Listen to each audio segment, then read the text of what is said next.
तो YouTube online classes अध्ययन tutorial में आपका स्वागत है। आज हम बात करेंगे सुंदरलाल बहुगुणा की। सुंदरलाल बहुगुणा विश्व प्रसिद्ध पर्यावरणविद थे।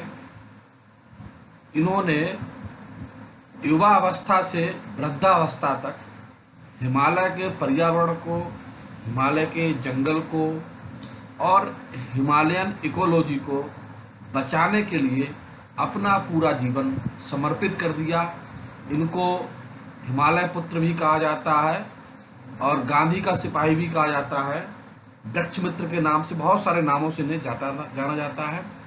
और ये बहुत लंबे समय तक हिमालय में होने वाले विभिन्न आंदोलनों से जुड़े रहे और 21 मई 2021 को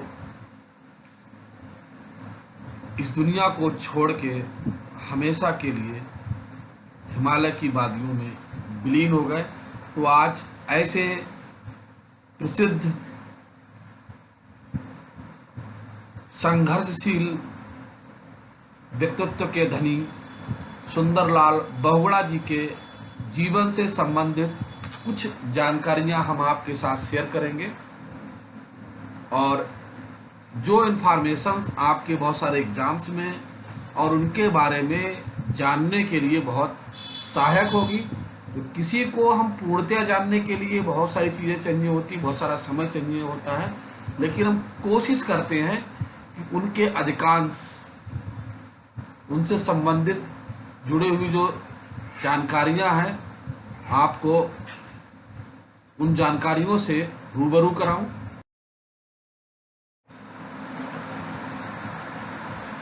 तो देखा जाए कि जो सुंदरलाल बहुगुणा थे वो इन्वायरमेंटलिस्ट एक्टिविस्ट थे और अभी 21 मई को वो कोरोना से इन्फेक्टेड होने के कारण वो जीवन की लड़ाई को हार गए।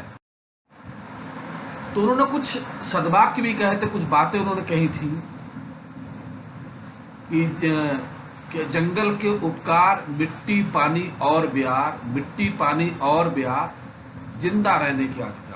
लेकिन पहाड़ों पर मिट्टी पानी और हवा जो मेन मुख्य चीज है, ये प्रकृति ने हम पे उपकार किया है और हमारे जिंदा रहने के लिए ये हमारा बेसिक आधार है। इसी को सिद्धांत पर उनका सद्वाक्य था। पूरे मूवमेंट का जो उन्होंने चिपको आंदोलन चलाया था तो इनसे जुड़ा हुआ था, जो इन्हीं का दिया हुआ था। तो सुंदरलाल बहुगुणा अपनी युवावस्था से ही हिमालय के विभिन्न आंदोलनों से जुड़ गए थे, जिनमें मूवमेंट हमारा था चिपको आंदोलन, टेरी मूवमेंट, इस तरह के बहुत सारे सामाजिक प्राकृतिक आंदोलन थे जिनमें उनकी पूर्ण भागीदारी रही और पूरी तरीके से उनको समर्पित रहे। तो सुंदरलाल बहुगुणा का जन्म 9 जनवरी 1927 को देवभूमि उत्तराखंड के मरोड़ा नामक स्थान पर हुआ था। उनकी मृत्यु 21 मई 2021 को ऋषिकेश में एम्स में हुई। उनके पिता का नाम अंबादत्त बहुगुणा, माता का नाम पूर्णा देवी था और उनकी पत्नी का नाम बिमला नोटियाल। उनके बच्चों के नाम राजीव नयन बहुगुणा, माधुरी पाठक, प्रदीप बहुगुणा था। पारिवारिक व्यक्ति थे, लेकिन उन्होंने परिवार से रहते हुए भी बहुत बड़ा योगदान दिया है। ये उनका अपना पति पत्नी का एक सुंदर सा सुंदरलाल बहुगुणा, उनकी पत्नी बिमला नोटियाल का एक फोटोग्राफ्स है, बहुत अच्छा दोनों ने पारी अपनी खेली। तो सुंदरलाल बहुगुणा का जन्म तो उत्तराखंड में हुआ, लेकिन प्राथमिक शिक्षा के बाद ये लाहौर चले गए और लाहौर से इन्होंने बीए किया था और 1949 में वापस आए और उन्होंने मीराबेन ठक्कर बप्पा के संपर्क में आने के बाद दलित वर्ग के उत्थान के लिए प्रयासरत हो गए और उनके लिए टेरी में ठक्कर बप्पा हॉस्टल की स्थापना की। एक्चुअली 1949 का वो दौर था जब हमारे देश में छुआछूत, जाति, इनका एक बहुत बड़ा बोलबाला था कि जो निम्न तबके के लोग थे, उच्च वर्ग के लोग, जिन्हें उच्च वर्ग, जिन्हें सवर्ण कहते हैं, ब्राह्मण, ठाकुर, बनिया, पंडित कहते हैं, इस वर्ग के लोग दलितों के साथ जानवरों जैसा व्यवहार करते थे। उनके राइट्स नहीं थे, उनके साथ उठना बैठना हर तरीके से उनके साथ भेदभाव होता था। तो उस समय इन्होंने आकर मीराबेन के संपर्क में आकर एक दलित वर्ग के बच्चों को उत्थान के लिए, पढ़ाने के लिए, लिखाने के लिए, उन्हें सामाजिक जीवन में लाने के लिए उनके लिए ठक्कर बप्पा एक हॉस्टल की टेहरी गढ़वाल में स्थापना की उन्होंने। और उसी समय इन्होंने उनके लिए आंदोलन छेड़ा, दलितों को मंदिर में प्रवेश का अधिकार दिलाने के लिए आंदोलन छेड़ दिया उन्होंने। और इनकी श्रीमती थी बिमला नौटियाल। तो उनके सहयोग से उन्होंने क्या करा, सिलियारा एक जगह थी, पर्वतीय भाग था, गांव था, वहां पर पर्वतीय नवजीवन मंडल की स्थापना की। तो वो भी उन लोगों को समर्पित था। वहाँ के जो गांव लेवल के लोग थे, जो वहाँ पर संपर्क थे, गरीब लोग थे, उनके उत्थान के लिए, सामाजिक उत्थान के लिए, रोटी रोजी के लिए, उनके जीवन स्तर को सुधारने के लिए ये अपना एक बहुत बड़ा योगदान देता था संगठन। 1971 में उन्होंने शराब की दुकानों को खोलने के विरोध में सुंदर बगुड़ा ने 16 दिन तक अनशन किया, विरोध किया कि ये देवभूमि, यहाँ शराबों की दुकान की कोई जगह नहीं है। और चिपको आंदोलन के कारण विश्व भर में वृक्ष मित्र के नाम से ये प्रसिद्ध हो गए। तो देखा जाए, सुंदर बहुगुणा जो थे, जो चिपको आंदोलन से जुड़े थे, तो पेड़ों को काटने का विरोध कर रहे थे पहाड़ पे। उनका पहले ही था कि जंगल के उपकार, जंगल का क्या उपकार है, मिट्टी, जीवन और ब्यार। तो ये तीनों जो जंगल है, जो प्रकृति है, वो हमको दे रही है, मिट्टी, पानी और ब्यार, ये जिंदा रहने का अधिकार, ये हमारे जिंदा रहने की बेसिक चीजें हैं। इन्हीं को लेके वो बहुत सारा मूवमेंट किया, पेड़ों काटने का विरोध कर रहे थे। और अमेरिका की संस्था है फ्रेंड्स ऑफ नेचर नामक संस्था 1980 में इनको पुरस्कृत किया। पर्यावरण को स्थायी संपत्ति मानने वाला ये महापुरुष आज पर्यावरण गांधी बन गया। और बहुगुणा के चिपको आंदोलन का जो घोष वाक्य था, जो हमने बताया था, क्या जंगल के उपकार, मिट्टी, पानी और ब्यार, मिट्टी, पानी और ब्यार, जिंदा रहने का अधिकार। तो एक सरल वाक्य था, जिस समय आजादी के समय हमारे क्रांतिकारियों का मंत्र हुआ करता वंदे मातरम, इंकलाब। उसी तरीके से इनका जो पर्यावरण मूवमेंट चल रहा था, उसमें ये चीजें समझी सोची जब। तो जो देखा जाए, इन्हें बहुत सारे मिले थे बहुगुणा के प्रभावित होकर, बहुगुणा कार्यों से प्रभावित होकर अमेरिका की फ्रेंड ऑफ नेचर नामक संस्था ने 1980 में इनको पुरस्कृत किया। इनके अलावा इन्हें कई पुरस्कारों से सम्मानित किया गया। पर्यावरण को स्थायी संपत्ति मानने वाले महापुरुष गांधी पर्यावरण गांधी बन गए। अंतर्राष्ट्रीय मान्यता 1981 में स्टॉकहोम का वैकल्पिक नोबेल पुरस्कार मिला। यानी कि जो लड़ रहे थे, इन्होंने कहा था कि पहाड़ पे वो पर्यावरण है, वो हमारी परमानेंट प्रॉपर्टी है, परमानेंट इकोनॉमी है। अगर हमारा पर्यावरण नष्ट हो जाएगा तो पहाड़ों पर सरवाइव करना, रहना मुश्किल हो जाएगा, पहाड़ों का जीवन नष्ट हो जाएगा। तो पहले व्यक्ति थे, उन्होंने इस चीज को माना और इसी बात पर इनको पर्यावरण का गांधी भी कहा गया।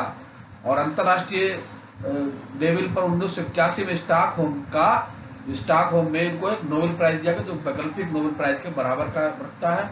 सुंदरलाल बहुगुणा को 1981 में पद्मश्री दिया गया, जिसे इन्होंने कहकर स्वीकार नहीं किया कि जब तक पेड़ों की कटाई जारी रहेगी, मैं अपने आप को सम्मान के रूप में नहीं समझता। 1985 में जमनालाल बजाज पुरस्कार मिला। रचनात्मक कार्य 1986 जमनालाल पुरस्कार इनको दिया गया, जो समाज कर रहे थे। इनको पद्मश्री का अवार्ड हमारे राष्ट्रपति पाटिल ने दिया था।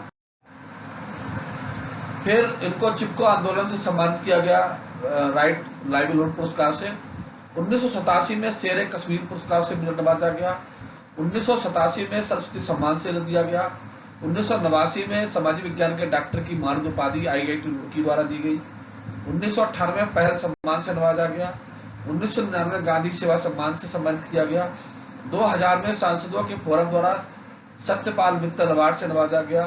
2001 में पद्म भूषण सम्मानित किया गया।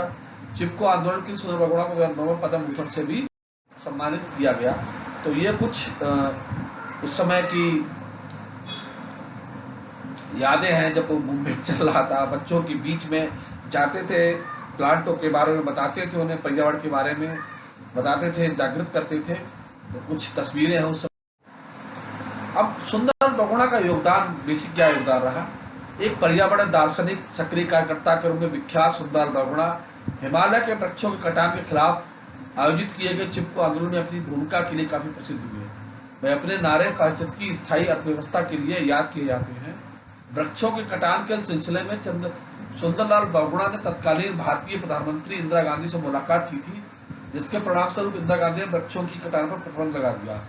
सुंदरलाल ने अपनी पत्नी के साथ मिलकर हिमालय में रहने वाले लोगों की स्थिति को सुधारने के प्रयास किए और उन्होंने कुछ बातें कही थी। We the Himalaya are the facing a crisis of survival due to the suicidal activities being carried out the name of development. The Montour's Terry Dam is a symbol of this. There is a need for the new and long-term policy to protect the dying Himalaya. I do not want to see the death of the most sacred river of the world in the Ganga. तो उन्होंने कहा था कि हिमालय इस समय बहुत बड़ी crisis से त्रस्ती से गुजर रहा है और वो सरवाइव नहीं कर पा रहा है, क्योंकि वहाँ पर बहुत सारी सुसाइडल एक्टिविटीज हो रही हैं। ऐसी एक्टिविटी हो रही है जैसे वहाँ का पर्यावरण नष्ट हो रहा है, पेड़ नष्ट हो रहे हैं और पहाड़ नष्ट हो रहा है। तो वहीं पर एक हमारी विश्व प्रसिद्ध गंगा नदी रिवर है, तो उसके भी साथ खिलवाड़ किया जा रहा है। वहाँ पर एक टेरी डैम बनाया जा रहा है, जिससे पूरी तरीके से देखा जाए गंगा का अस्तित्व, उसकी इकोलॉजी, उसका जो सर्वाइवल है वो पूरी तरीके से प्रभावित वो हो रहा है। और आने वाले टाइम में अभी हिमालय प्रभावित हो रहा है और आने टाइम में जो यहाँ लोग रहते हैं वो इस क्राइसिस को फेस करेंगे। सुंदरलाल बहुगुणा ने टेरी बांध के संदर्भ में जोरदार विरोधात्मक आवाज उठाई। उन्होंने महात्मा गांधी के अहिंसक विरोध से प्रेरित होकर हिमालय क्षेत्र में रहने वाले साधारण ग्रामीणों की मदद से अपने जीवन को बिल्कुल समान बना लिया। सुंदरलाल बहुगुणा वनोन्मूलन से हो रहे पर्यावरण के भारी नुकसान को भी बहुत ही गंभीरता से लिया और हिमालय के 4,870 किलोमीटर तक के क्षेत्र को संरक्षित करने का दायित्व निभाया। उन्होंने टेरी बांध पर काम बंद करवाने के लिए कई भूख हड़तालें भी की। इस बांध ने हजारों लोगों को उनके घर और परिवारों से अलग कर दिया। इनका राजनीतिक सफर कैसा रहा? परिणय सुंदर बहुगुणा राष्ट्रपिता महात्मा गांधी के अनुयायी थे। उन्होंने 13 साल की छोटी सी उम्र में राजनीतिक करियर की शुरुआत की थी। साल 1949 में मीराबेन ठक्कर बप्पा से बहुगुणा से मिले। इसके बाद उन्होंने आंदोलन का सफर शुरू किया। बहुगुणा ने मंदिरों में दलितों का प्रवेश लाने का अधिकार का आंदोलन शुरू किया। पर्यावरणविद सुंदरलाल बहुगुणा की साल 1956 में शादी हुई। इसके बाद उन्होंने समाज की सेवा करने के लिए राजनीति से संन्यास ले लिया। बहुगुणा ने 1970 में गढ़वाल हिमालय पेड़ों को काटने के खिलाफ आंदोलन शुरू किया। तो ये उनका फोटोग्राफ्स है जिस समय अनशन पे बैठे हुए थे वहां पर। चिपको मूवमेंट एक विश्व प्रसिद्ध मूवमेंट था। ये बेसिकली हिमालयन उत्तराखंड से ही शुरू हुआ था। आज के उस समय प्रदेश था और इस मूवमेंट को शुरू करने वाली महिला थी गौरा देवी।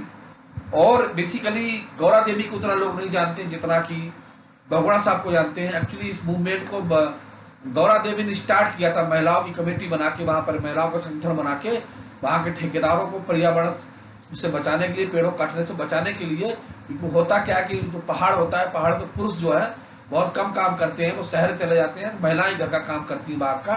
तो उन्होंने देखा कि पुरुष तो आए नहीं, तो महिलाएं इकट्ठा करके उन्होंने ठेकेदार को पेड़ काटने से रोका। उसमें कई महिलाएं शहीद भी हो गई, ठेकेदार ने मरवा दिया। चूंकि जो हमारा चिपको आंदोलन था, यानी पेड़ से चिपक कर पेड़ को बचाना था, चाहे खुद की बलि चढ़ जाए, खुद शहीद हो जाए। इस मूवमेंट को सुंदरलाल बहुगुणा ने अंतरराष्ट्रीय लेवल पर इसको स्थापित किया, उसको विज्ञापन करा, लोगों के बीच पहुंचाया, सरकार तक पहुंचाया, बड़े लेवल पर इसको प्रचार प्रसार किया। इसलिए इस आंदोलन में देखा जाए जितनी भूमिका गौरा देवी की थी, उससे ज्यादा भूमिका इस आंदोलन को लंबे समय तक चलाने के लिए सुंदरलाल बहुगुणा ने निभाई। चिपको आंदोलन शुरुआत सुंदरलाल बहुगुणा मानते हैं पेड़ों कटाने की जगह उन्हें लगाना चाहिए, ये जीवन के लिए अधिक महत्वपूर्ण है। इसलिए बहुगुणा ने साल 1970 में हिमालयन गढ़वाल में पेड़ों को काटने के खिलाफ आंदोलन शुरू किया। इस आंदोलन में क्या है? इस जंगल के उपकार, पानी मिट्टी और बिहार, पानी मिट्टी और बिहार, जिंदा रहने का आधार नारा दिया था। 1971 में सुंदर बहुगुणा ने शराब की दुकानें खोलने के खिलाफ 16 दिन तक अनशन किया था। तो पेड़ों को काटने के रोकने के लिए आंदोलन शुरू हुआ था और उस आंदोलन को गौरा देवी ने स्टार्ट किया तो बताया था। तो चमोली में ठेकेदार पेड़ों काटने के लिए पहुंचा, तो उस दौरान गांव की महिलाओं ने पेड़ों से पकड़ खड़ी हो गई। इसके बाद आंदोलन को देखते तत्काल इंदिरा गांधी ने 15 अगस्त के पेड़ों कटान पर रोक लगा दी। चिपको आंदोलन के कारण बहुगुणा दुनिया भर में वृक्षचिंतन प्रयोग हुआ। तो इसको बेसिकली चलाने वाली थी गौरा देवी और इसको दुनिया में ले जाने के लिए, प्रसिद्ध करने के लिए जो योगदान था वो बहुगुणा का था। क्या था चिपको आंदोलन? चिपको आंदोलन शुरुआत 1972 से हुई थी। वनों के अंदर कटाई और अवैध कटाई को रोकने के लिए 1974 में चमोली में गोपेश्वर नामक स्थान पर एक 23 वर्षीय विधवा महिला गौरा देवी ने इस आंदोलन की शुरुआत की थी। इस आंदोलन के तहत वृक्षों की सुरक्षा के लिए ग्रामीणवासी वृक्षों को पकड़कर खड़े हो जाते थे। सीधे शब्दों में कहें तो इस आंदोलन में वनों की कटाई को रोकने के लिए गांव के पुरुष और महिलाएं पेड़ों से निपट जाते थे और ठेकेदारों को पेड़ों के रोका जाता था। कुछ तस्वीर है, सिंबॉलिक तस्वीर है चिपको मूवमेंट की, जिनमें बहुगुणा साहब अपनी पत्नी के साथ पेड़ से लिपटे हुए हैं। यहाँ गौरा देवी का ग्रुप है जो पेड़ों से लिपटा हुआ है।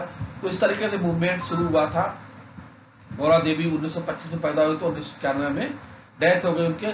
उसके बाद सतत अनवरत इस मूवमेंट को बहुगुणा साहब चलाते रहे। ये 3 मेन पिलर्स हैं जो चिपको आंदोलन के पिलर्स हैं। चंडी प्रसाद भट्ट, गौरा देवी और सुंदरलाल बहुगुणा इस मूवमेंट को वर्ल्ड लेवल पर स्थापित करने के लिए, हिमालय को बचाने के लिए, हिमालय के जंगलों को बचाने के लिए, वहाँ की इकोनॉमी को बचाने के लिए, पूरे पर्यावरण को बचाने के लिए इन लोगों ने अपना पूरा जीवन न्यौछावर कर दिया।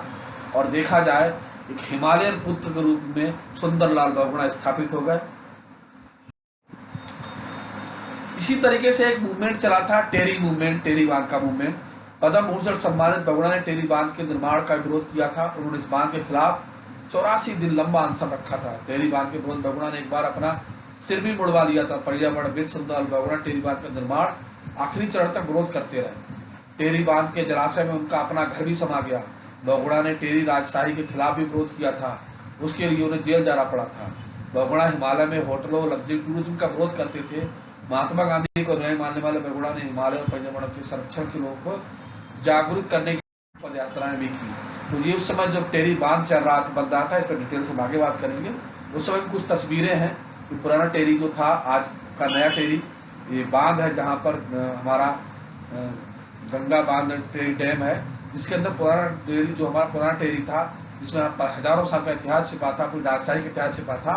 और उसमें बहुगुणा साहब का घर भी था, वो भी इसी के अंदर पुरानी टेरी पूरी तरीके से डूब गई। इसमें उसको बचाने के लिए, अपने टेरी को बचाने के लिए कई सारे आंदोलन अलग अलग संगठनों ने चलाए, लेकिन उसमें सरकार ने नहीं माना और टेरी बांध वहां पर स्थापित किया और पूरी टेरी, जो पुरानी टेरी को विस्थापित होना पड़ा। वहां पूरा पूरा शहर डूब गया, अपने इतिहास को समाहित करते हुए उसका। तो पुरानी टेरी कुछ तस्वीरें हैं। ये घंटाघर था पुरानी टेरी का, राजशाही के समय का।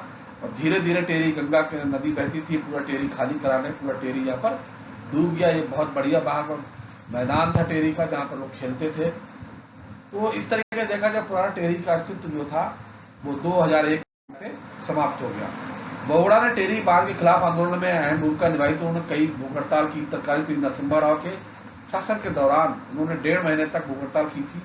सालों तक शांति प्रक्रिया 2004 में बाद फिर से काम शुरू किया गया। उनका कहना, इसमें सिर्फ धनी किसानों का फायदा होगा और टेरी के जंगल बर्बाद हो जाएंगे।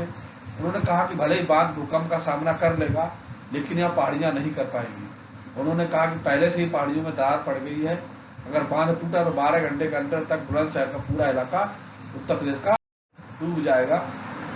कुछ मूवमेंट तस्वीरें हैं। ये प्रधानमंत्री मनमोहन से मिले थे, राष्ट्रपति से भी मिले।